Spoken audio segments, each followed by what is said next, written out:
आज हम सुनाएंगे संकष्टी चौथ या फिर कहें तिल चौथ व्रत 2022 में कब है। आइए जानते हैं। प्रत्येक माह में संकष्टी चौथ का व्रत 2 बार आता है, लेकिन माघ मास में पड़ने वाली संकष्टी चौथ व्रत की महिमा सबसे ज़्यादा है। इसे संकट चौथ, तिल चौथ और तिलकुटा के नाम से भी जाना जाता है। संकष्टी चतुर्थी का मतलब होता है कि दुखों को हरने वाला। संकष्टी चतुर्थी व्रत भगवान गणेश जी को समर्पित होती है। इस दिन भगवान गणेश जी की पूजा स्नान की जाती है। गणेश जी को प्रथम देव माना गया है, इसीलिए हर कार्य करने से पहले इन्हें पूजा जाता है।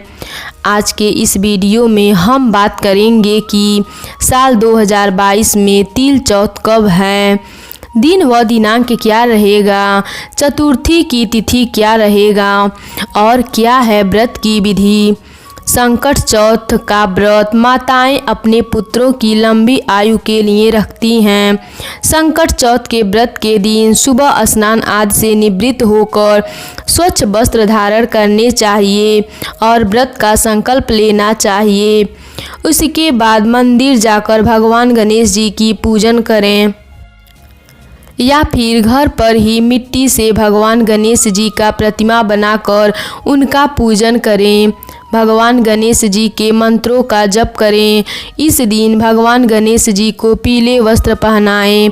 शाम के समय चंद्र उदय होने पर पानी में तिल डालकर चंद्रदेव को अर्घ दें। तिल और गुड़ का भोग लगाएं। प्रसाद में गुड़ और तिल का वितरण करें। संकट चौथ का व्रत साल 2022 में 21 जनवरी दिन शुक्रवार को पड़ रहा है।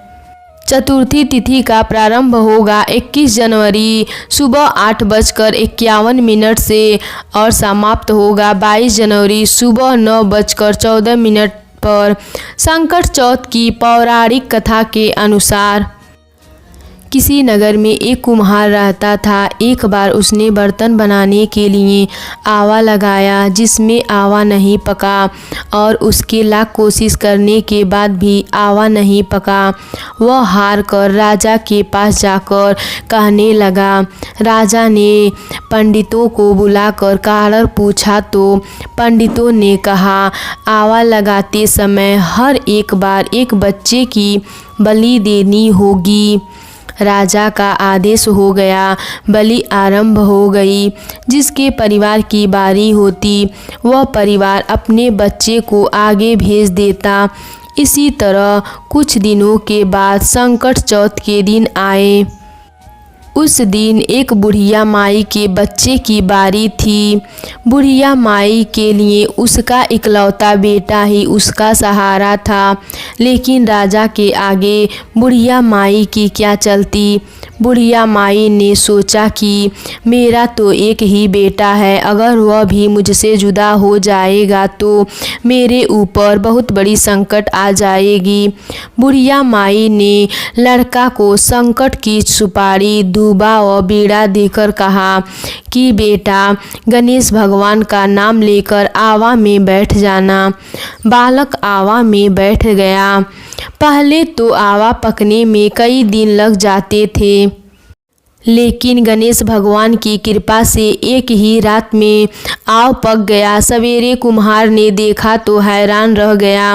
बुढ़िया माई का बेटा और जिन बच्चों की बलि दी गई थी वो सभी बच्चे जिंदा बाहर आ गए।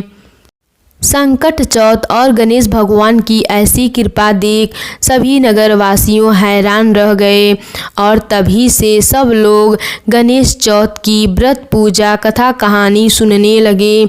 जय हो गणेश भगवान की।